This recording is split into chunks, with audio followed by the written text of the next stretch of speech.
Hello everyone, एक बार फिर से आप सभी का बहुत बहुत स्वागत है आपके अपने प्यारे से YouTube channel easy biology by alpha में। मैं सुषमा, आपकी बायोलॉजी एजुकेटर, आप सभी का बहुत बहुत बहुत स्वागत करती हूँ और सभी को जय मां सरस्वती। आई होप कि आप सभी प्यारे बच्चे बहुत अच्छे होंगे, स्वस्थ मस्त, और आपकी जो तैयारी है वो भी बहुत बढ़िया तरीके से चल रही होगी। तो आज की इस क्लास में मैं आपको स्टार्ट करने वाली हूँ जो चैप्टर चल रहा है मानव जनन। तो मानव जनन के अगले पार्ट के बारे में, यानी शुक्र जनन को, जिसको हम कहते हैं बेटा स्पर्मेटोजेनेसिस। तो आज की इस क्लास में मैं डिस्कस करने वाली हूँ आप सभी से स्पर्मेटोजेनेसिस के बारे में कि स्पर्मेटोजेनेसिस क्या है, कैसे होती है, कैसे ये आरेख आपको अपने एग्जाम में बनाना है। ये सभी चीज़ें आज के इस क्लास में हम लोग डिस्कस करने वाले हैं। तो चलिए स्टार्ट करते हैं आज के इस क्लास में। ठीक है बेटा, तो सबसे पहले बेटा हम बात करेंगे किसके बारे में, शुक्राणु जनन के बारे में। किसके बारे में हमने बात करना है, हम बात करेंगे शुक्राणु जनन।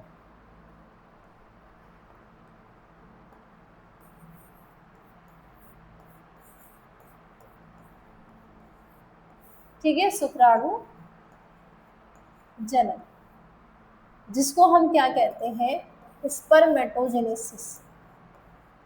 स्पर्मेटोजेनेसिस।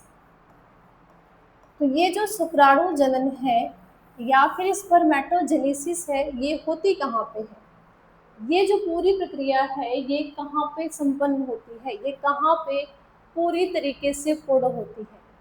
बेटा आपने इसके पहले हमने बात करी थी मेल रिप्रोडक्टिव सिस्टम, जिसमें एक ऑर्गन के बारे में हमने पढ़ा था, वृषण के बारे में, कि जो वृषण है वो नर का प्राथमिक जनन अंग है। क्यों प्राथमिक जनन अंग है? क्योंकि वृषण के अंदर शुक्राणु बनते हैं। ठीक है, वृषण के अंदर क्या होते हैं, शुक्राणु बनते हैं, और वृषण के ही अंदर हार्मोन्स रिलीज होते हैं।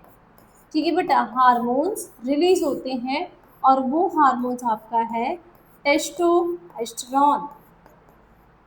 ठीक है, टेस्टोस्टेरोन या फिर एंड्रोजन हार्मोन्स भी कहते हैं, एंड्रोजन हार्मोन्स भी कहते हैं। तो ये कहाँ से रिलीज हो रहे हैं? ये रिलीज हो रहे हैं मनुष्य के वृषण से, और वृषण में ही शुक्र जनन की क्रिया यानी स्पर्मेटोजेनेसिस की जो क्रिया होती है वो वृषण के ही अंदर है, ना कि वृषण के बाहर। ठीक है, वो कहाँ पे है, वो है वृषण के अंदर, ना कि वृषण के बाहर। ओके, क्लियर बात? चलिए, समझ में आ गया। इसी के साथ साथ थोड़ा सा बेटा हम वृषण के स्ट्रक्चर की बात कर लेते हैं कि वृषण के स्ट्रक्चर में हमें क्या क्या देखने के लिए मिलता है। तो अगर हम वृषण के स्ट्रक्चर की बात करें, इनमें हमें कई सारे पालियां देखने के लिए मिलती हैं, जिसको हम कहते हैं वृषण पालिका। क्या बोलते हैं? इस पाली को बोलते हैं वृषण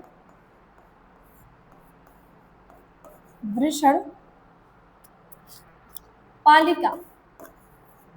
ठीक है, इस वृषण पालिका में ढेर सारी यानी एक से तीन क्या होती हैं, शुक्रजनक नलिका, यानी एक भी हो सकती है, दो भी हो सकती है, तीन भी होती हैं, जिसको कहते हैं शुक्रजनक नलिका। ठीक है, सेमनीफेरस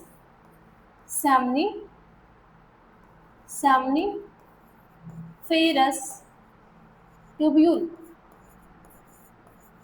ठीक है, सेमनीफेरस ट्यूब्यूल कहते हैं। ओके, और ये आपका बेटा एक लोब्स है। तो इस लोब्स की जो संख्या होती है मैक्सिमम 2 से 50 से 260, यानी एक वृषण में ये जो पाली है वो 250 से किसी किसी 250 हो सकती है, 260 भी हो सकती है, और इनकी जो संख्या है बेटा वो 1 से 3 है। यानी किसी वृषण पालिका में एक हो सकती है, किसी भी वृषण पालिका में दो हो सकती है, और किसी वृषण पालिका में ये 3 हो सकती है। क्लियर बात? अब ये जो शुक्रजनक की प्रक्रिया है ये कब स्टार्ट होती है, यानी जो मेल है, ह्यूमंस के अंदर ये कब स्टार्ट होती है? कोई तो एक समय होगा, क्योंकि जब पैदा हुआ बच्चा तब तो ऐसा नहीं हो सकता। तो बेटा ये जो क्रिया, ये पूरी जो आपकी प्रोसेस हम जो कह रहे हैं स्पर्मेटोजेनेसिस की क्रिया, तो ये स्पर्मेटोजेनेसिस क्रिया नर में है। तो नर की कौन सी फेज में? नर जब किशोरावस्था में आता है। नर जब किशोरावस्था, किशोरावस्था मतलब नर की क्या हो जाएगी कि जब नर 14 साल में, 15 साल में, 13 साल में, ठीक है, 16, 17, इस एज में जब एक लड़का आता है तो उसके बॉडी में परिवर्तन देखने के लिए मिलते हैं। ठीक है बेटा, उसके बॉडी में क्या देखने के लिए मिलते हैं? परिवर्तन देखने के लिए मिलते हैं। परिवर्तन की बात करें बेटा, जिसको हम कहते हैं द्वितीयक लैंगिक लक्षण। ठीक है, कि किशोरावस्था जब आती है किसी भी मेल्स के अंदर, ठीक है, अगर किशोरावस्था में लक्षण की बात कर ली जाए, ठीक है, किसकी बात करोगे? जो किशोरावस्था है,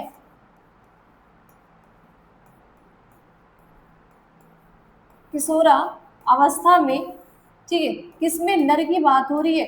तो नर में क्या क्या परिवर्तन देखने के लिए मिलता है?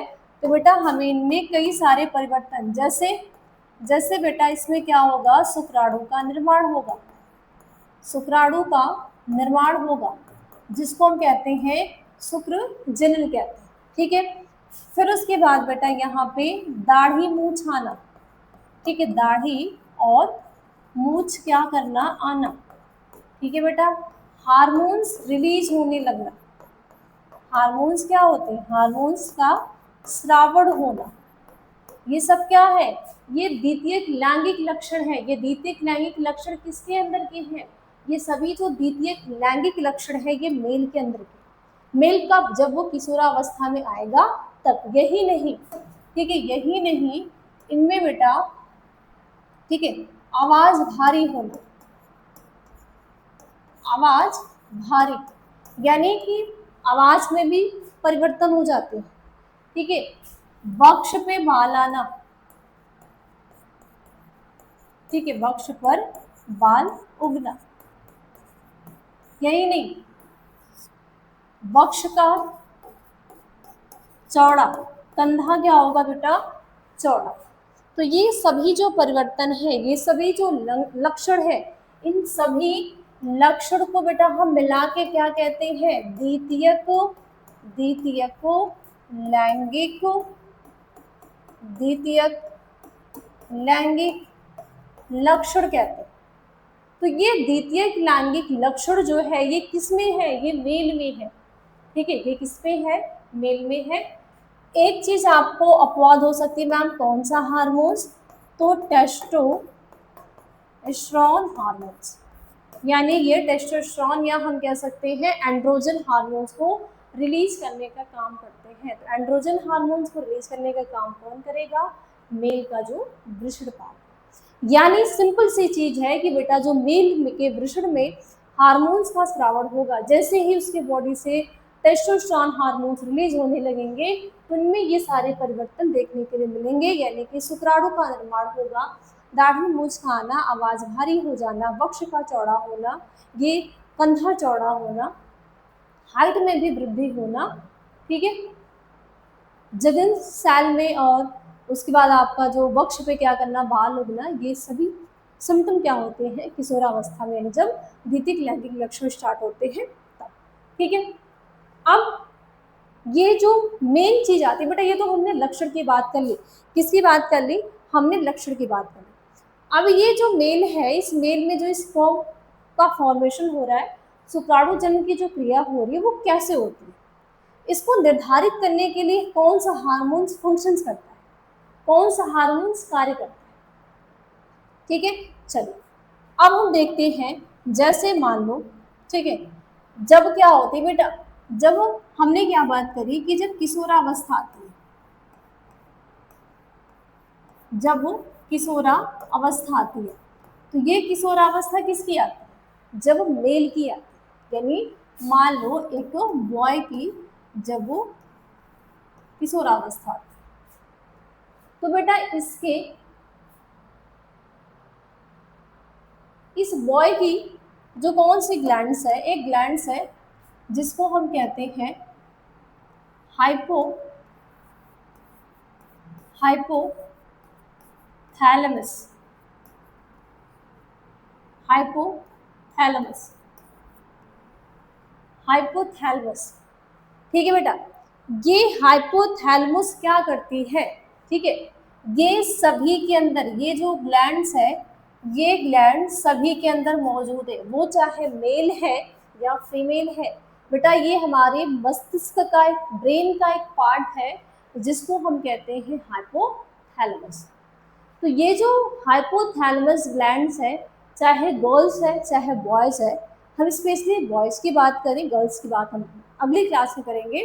तो जो बॉयज़ होते हैं, ठीक है, तो उनकी जो हाइपोथैलेमस ग्लैंड्स होती है, वो बेटा क्या करती है, एक हार्मोन्स का रिलीज करती है, वो एक हार्मोन्स को रिलीज करती है जिसका नाम क्या है, GnRH।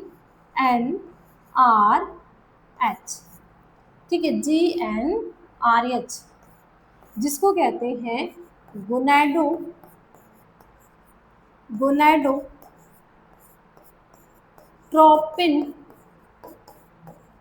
गोनाडोट्रोपिन रिलीजिंग, ठीक है, releasing hormones, gonadotropin releasing hormones, GnRH का बेटा फुल फॉर्म होता है। ठीक है, तो GnRH का जो फुल फॉर्म हो जाएगा वो होगा आपका गोनाडोट्रोपिन रिलीजिंग हार्मोन्स। ठीक है, अब ये जो GnRH हार्मोन्स यानी जो हाइपोथैलेमस, यानी एक बॉयज़ की जब किशोरावस्था आती है, तो किशोरावस्था में उसका जो हाइपोथैलेमस ग्लैंड्स है वो क्या करता है, हार्मोन्स का स्रावण करने का काम करता है, और उस हार्मोन्स का बेटा नाम है गोनाडोट्रोपिन रिलीजिंग हार्मोन्स। अब ये गोनाडोट्रोपिन रिलीजिंग हार्मोन्स जब बॉडी में रिलीज होता है तो ये काम करता है पीयूष ग्रंथि पर, पीयूष ग्रंथि पर। ठीक है बेटा, पीयूष ग्रंथि को पिट्यूटरी ग्लैंड्स या फिर हम कहते हैं मास्टर ग्लैंड। सोच लो, आज से समझ लो कि पीयूष ग्रंथि को मास्टर ग्लैंड्स कहने का रीजन क्या है, क्योंकि मेल्स की बॉडी में जो भी परिवर्तन हो रहे हैं, मेल्स की बॉडी में जो भी फंक्शंस हो रहे हैं, या हम कहते हैं बेटा हमारे बॉडी में जो भी कार्य हो रहा है, नियंत्रण समन्वय का जो कार्य हो रहा है, उस कार्य को करने के लिए हार्मोन जिम्मेदार है और वो हार्मोन रिलीज करने का काम करते हैं। इसीलिए इस मटर के दाने यानी हमारे शरीर की सबसे छोटी जो ग्रंथि होती है वो मास्टर ग्लैंड से होती है, और हमारे शरीर की सबसे बड़ी ग्रंथि लिवर होती है। अब ये छोटी सी, सबसे छोटी है, साइज में छोटी है, सबको स्मॉल ग्लैंड है, लेकिन इसको हम कहते हैं मास्टर ग्लैंड्स। क्यों? क्योंकि ये हार्मोन्स रिलीज करने का काम करती है। ठीक है, तो ये पीयूष ग्रंथि क्या करती है कि जो GnRH हार्मोन्स है ये फंक्शंस किस पे करता है, मास्टर ग्लैंड पे, यानी मास्टर ग्लैंड पे ये प्रेरणा देता है, इसको प्रेरित करता है कि भाई तू भी क्या कर, हार्मोन्स को रिलीज कर। अगर मैंने, यानी हाइपोथैलेमस का कहना है कि भाई मैंने अगर GnRH हार्मोन्स रिलीज कर दिया तो GnRH हार्मोन्स क्या करेगा, किस पे कार्य करेगा, मास्टर ग्लैंड्स पे, और मास्टर ग्लैंड को ये प्रेरणा देगा कि भाई अब आप क्या करो, हार्मोन्स को रिलीज करो। अब ये हम किसी से कम नहीं वाली बात हो जाती है, तो बेटा ये भी क्या करते हैं, एक FSH हार्मोन्स रिलीज करते हैं और एक LH, यानी इसने एक प्रकार का हार्मोन्स रिलीज किया, लेकिन जब मास्टर ग्लैंड्स ने क्या किया, दो प्रकार का यानी 2 टाइप्स के हार्मोन्स को ये रिलीज करने का काम करते हैं। ठीक है, क्या करेंगे, ये 2 टाइप की जो हार्मोन्स है उसको रिलीज करने का काम करेंगे। ठीक है, क्या करेंगे, उसको बेटा रिलीज करने का ये काम करते हैं। क्लियर बात? चलिए, अब ये जब 2 प्रकार के हार्मोन्स को रिलीज करते हैं, तो जब हम वृषण का या हम शुक्रजनक नलिका का टेस्ट कट करते हैं, मान लो साइड में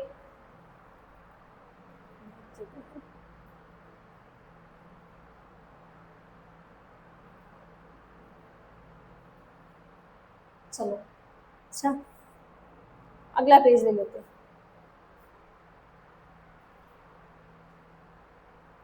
क्या देख लेते बेटा, जो हमारे पास शुक्रजनक नलिका है ना, मान लो ये सामनीफेरस ट्यूब्यूल है, तो जब हम सामनीफेरस ट्यूब्यूल का टीएस कट करते हैं, है ना, टीएस कट करते हैं तो इनके अंदर हमें 2 सेल्स नजर आती है। ठीक है, क्या नजर आती है बेटा, इनके अंदर हमें 2 कोशिकाएं नजर आती हैं, 2 कोशिकाएं नजर आती हैं। एक कोशिका जो होती है उसको एक बड़ी कोशिका होती है जिसको हम सर्टोली कोशिका कहते हैं, और एक छोटी छोटी कोशिकाएं होती हैं जिनको हम क्या कहते हैं, नरजन्नी सेल्स कहते हैं। ठीक है, तो बड़ी कोशिका सर्टोली कोशिका और छोटी कोशिका जो होती है नरजन्नी सेल्स कहलाती है।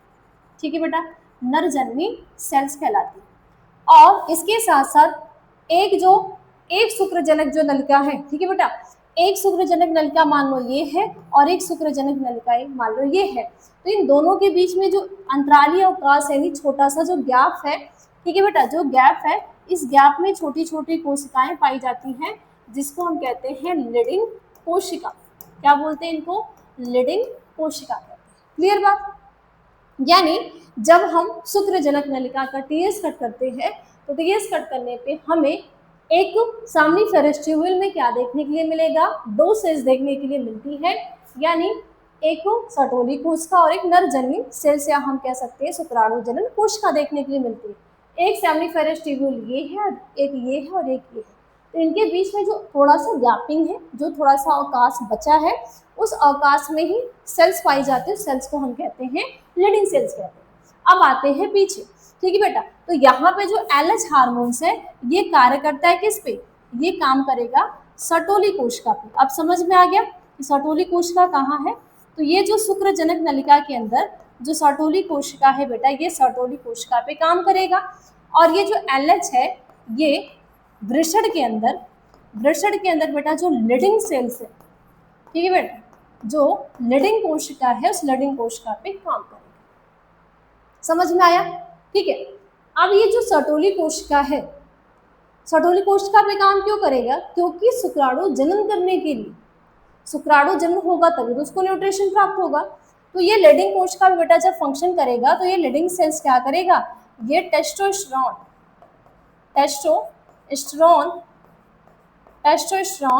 हार्मोन्स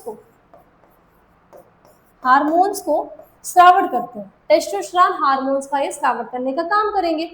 अब जैसे ही टेस्टोस्टेरोन हार्मोन रिलीज होगा तो जो नरजन्नी सेल्स है वो विभाजित करना स्टार्ट कर देंगे, यानी ग्रोथ करना स्टार्ट कर देंगी। तो जब ग्रोथ करना स्टार्ट कर देंगी तो वहाँ पे स्पर्मेटोजोआ यानी शुक्राणु का निर्माण होगा। अब शुक्राणु को वृद्धि करने के लिए, विकास करने के लिए पोषण चाहिए, तो पोषण देने का काम कौन करेंगी, सर्टोली सेल्स करेंगी। समझ में आ गया। वापस से सुनना बेटा कि जब एक लड़का किशोरावस्था में आता है, उसकी हाइपोथैलेमस जो ग्लैंड्स होती है वो क्या करती है, एक हार्मोन्स का स्रावण करती है जिस हार्मोन्स का नाम होता है GnRH हार्मोन्स। ठीक है, और वही GnRH हार्मोन्स हमारे मास्टर ग्लैंड पे फंक्शंस करता है, यानी कार्य करता है, और हमारे पीयूष ग्रंथि को प्रेरणा देता है कि भाई तू भी हार्मोन्स का स्रावण करने का काम कर। तो वो भी मास्टर ग्लैंड क्या करता है, 2 टाइप्स के हार्मोन्स रिलीज करने का काम करेगा। पहला जो हार्मोन्स होता है बेटा वो FSH हार्मोन्स, दूसरा जो होता है LH हार्मोन्स। ठीक है, तो FSH हार्मोन जो होता है वो सर्टोली सेल्स पे काम करता है न्यूट्रिशन को प्रोवाइड करने के लिए, और जो LH हार्मोन्स होता है वो लीडिंग सेल्स पे काम करता है, यानी हार्मोन्स यानी टेस्टोस्टेरोन को रिलीज करने के लिए करता है। अब जैसे ही टेस्टोस्टेरोन बेटा रिलीज होगी तो वो इस शुक्राणु जन्म की क्रिया को करेगा, और इसके साथ साथ मेल में जो जितने भी सेकेंडरी ग्रोथ होगा यानी द्वितीयक लैंगिक लक्षण होंगे उन सभी को भी संपन्न करने का काम करता है। तो ये जो फेज होती है किस फेज में होती है, ये किशोरावस्था में स्टार्ट हो जाती है। क्लियर बात। चलिए, आई होप कि आप सभी बच्चे को इतना समझ में आ गया होगा। ठीक है, ये पूरी जो कहानी है वो अब आपको समझ में आ गई होगी कैसे कैसे एक मेल्स की बॉडी में एक घटना घटती है। अब बेटा वेरी वेरी इंपॉर्टेंट हमारी जो मेन टॉपिक आती है, ठीक है, जो हमारी very very important main topic है वो क्या है, शुक्राणु जन्म। हेडिंग आप डालना शुक्राणु जनन, यानी इस पर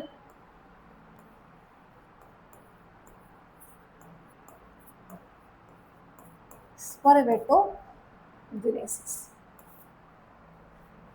ठीक है, स्पर्मेटोजेनेसिस।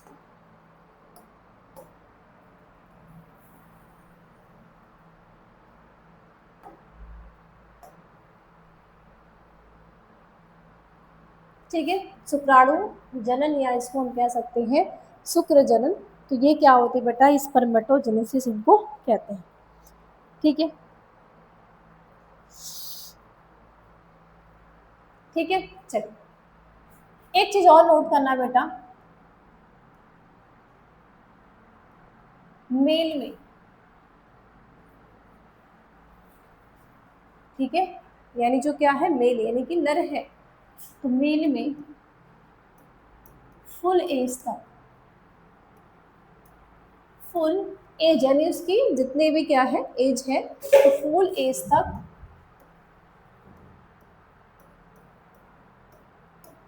स्पर्म का फॉर्मेशन होता है। स्पर्म का क्या होगा फॉर्मेशन भी फुल एज तक, पूरी एज तक। जैसे अगर महिलाओं की बात करेंगे तो कुछ टाइम बाद वो रुक जाता है, लेकिन मेल में ऐसा नहीं होता। मेल में क्या होता है फुल एज तक क्या होते हैं बनते रहते हैं।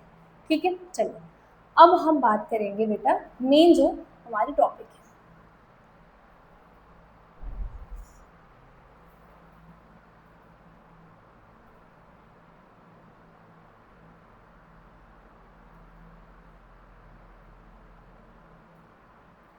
ठीक, चलो अब वृषण के अंदर, ठीक है बेटा, हमने क्या बात करी है कि जो वृषण के अंदर है शुक्रजनक कोशिका, ठीक है, जिसको हम कहते हैं नर जननी सेल्स कहते हैं, शुक्रजनक कोशिका या जिसको हम कहेंगे नर जननी सेल्स कहते हैं।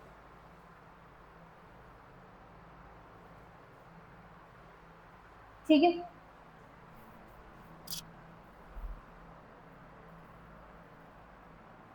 तो बेटा वृषण के अंदर पाई जाती है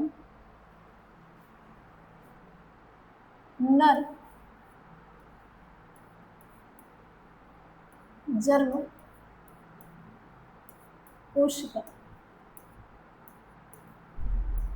जो क्या होती है 2n यानी द्विगुणित, जिसको हम कहेंगे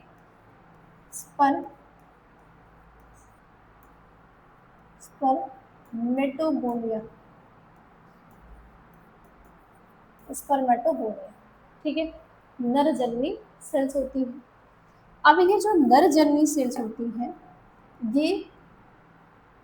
ये क्या करती हैं, ये बेटा करते हैं समसूत्री विभाजन, एक विभाजन जिसको कहते हैं समसूत्री विभाजन। तो ये समसूत्री विभाजन के द्वारा,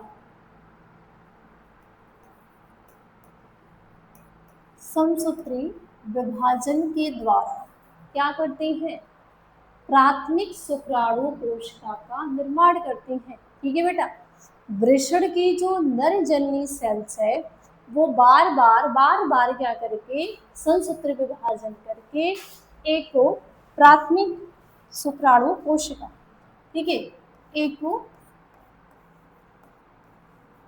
प्राथमिक शुक्राणु कोशिका, तो बेटा समसूत्री विभाजन हुआ तो यहाँ पे गुणसूत्रों में कोई भी परिवर्तन नहीं होगा। ठीक है, जिसको हम क्या कहते हैं बेटा प्राइमरी oocytes कहते हैं। ठीक है, क्या कहते हैं इसको स्पर्मेटोसाइट्स कहते हैं।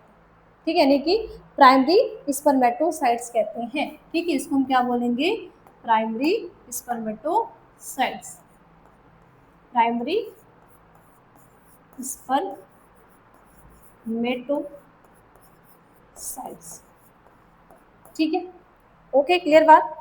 यानी जो स्पर्मेटोगोनिया थी वो समसूत्री विभाजन में बार बार समसूत्री विभाजन करके उसने क्या किया प्राइमरी स्पर्मेटोगोनिया का निर्माण कर दिया। ठीक है, अब ये जो प्राइमरी स्पर्मेटोगोनिया है ये क्या करेंगी अर्धसूत्री फर्स्ट विभाजन, अर्धसूत्री विभाजन फर्स्ट करेंगे, विभाजन। ठीक है, जब ये अर्धसूत्री फर्स्ट विभाजन करेंगी तो एक कोशिका का निर्माण करेंगी जिसको हम बोलेंगे बेटा द्वितीयक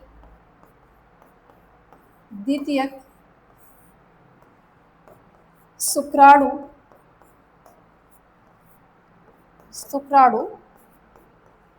कोशिका, द्वितीयक शुक्राणु कोशिका, यानी बेटा इसको हम इंग्लिश में कहेंगे सेकेंडरी सेकेंडरी स्पर्मेटोसाइट्स।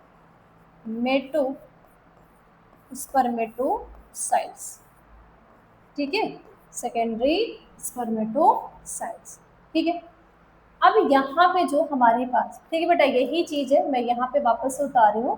ठीक है, या उतार न करके फिर आप यहाँ से लिखना। अब ये जो हमारे पास बेटा सेकेंडरी स्पर्मेटोसाइट्स है, ये क्या करेंगी, अर्धसूत्री सेकेंड करेंगे, अर्धसूत्री सेकेंड विभाजन को पूरा करेंगे।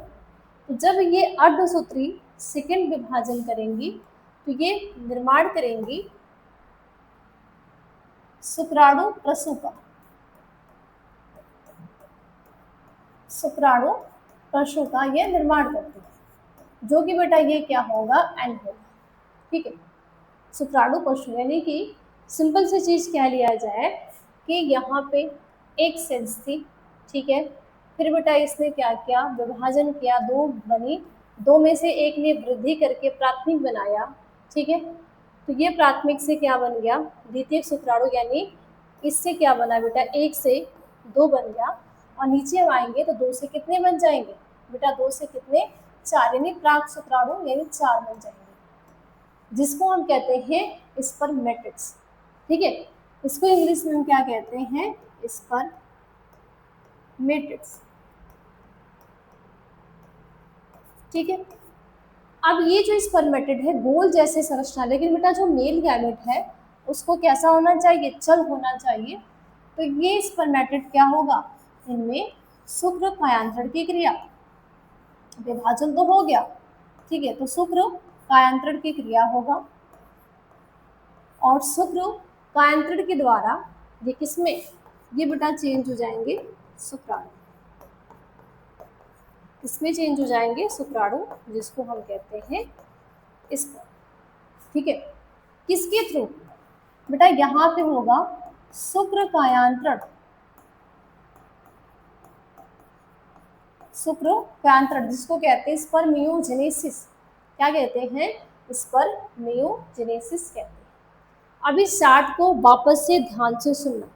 सबसे पहले बेटा जब एक मेल है, यानी कि लड़का जो होगा वो 13 साल, 14 साल, 15 साल की एज में आएगा, उसके बॉडी में टेस्टोस्टेरोन हार्मोन्स रिलीज होगा।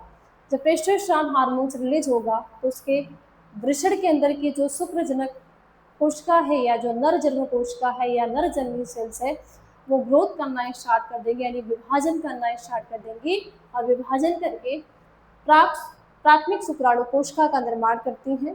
प्राथमिक शुक्राणु कोशिका अर्धसूत्री फर्स्ट विभाजन करके द्वितीयक शुक्राणु कोशिका का निर्माण, यानी 1 से 2 बन गया। फिर द्वितीयक शुक्राणु वापस विभाजन करके 2 से 4, जिसको हम कहते हैं प्राक शुक्राणु पशु कहते हैं। और फिर ये जो चार गोल जैसे संरचना बनती है, इसका शुक्र कायांतरण यानी कि स्पर्मियोजेनेसिस हो जाता है, जिससे चार शुक्राणु का निर्माण हो जाता है। यही पूरी प्रोसेस क्या कहलाती है, शुक्र जनन कहलाती है। बेटा ये जो आपको आरेख दिख रहा है, जो पूरा आरेख की जो घटना घट रही है, ये एक मेल के बॉडी में घटती है। ठीक है, किसके अंदर घटती है, एक मेल के बॉडी में, एक नर के अंदर ये पूरी घटना बहुत अच्छे तरीके से घटती है। ओके, ठीक है, तो आई होप कि आप सभी को ये जो क्लास है वो बहुत अच्छे तरीके से समझ में आई होगी। बेटा ये तो आपके 5 नंबर के क्वेश्चन होते हैं जो आपके क्लास में आते हैं। यहीं से बेटा आपके शुक्राणु की संरचना पूछता है, तो मैं शुक्राणु की संरचना की जो क्लास होगी वो मैं अलग से लूँगी। ठीक है, कैसे क्या लिखना है, क्या नहीं लिखना है, कैसे आपको स्ट्रक्चर बनाना है, तो इसकी मैं अलग क्लास, यानी इसके बाद अगली क्लास में हम लोग शुक्राणु की संरचना को कवर करेंगे। फिर बेटा जब शुक्राणु की संरचना कवर हो जाएगी तो हम बात करेंगे अंडजनन की। अब अंडजनन जब हो जाएगा तो फिर हम बात करेंगे आर्तोचक्र, निषेचन, फिर कैसे सगर्भता है, कैसे डिलीवरी है, कैसे प्रसव है, और फिर धीरे धीरे हम चैप्टर एंड कर लेंगे। ठीक है, तो बस आज के लिए इतना ही। मिलते हैं हम लोग अगले क्लास में शुक्राणु की संरचना के साथ। तो सभी बच्चों को बाय बाय, टेक केयर, जय माता दी।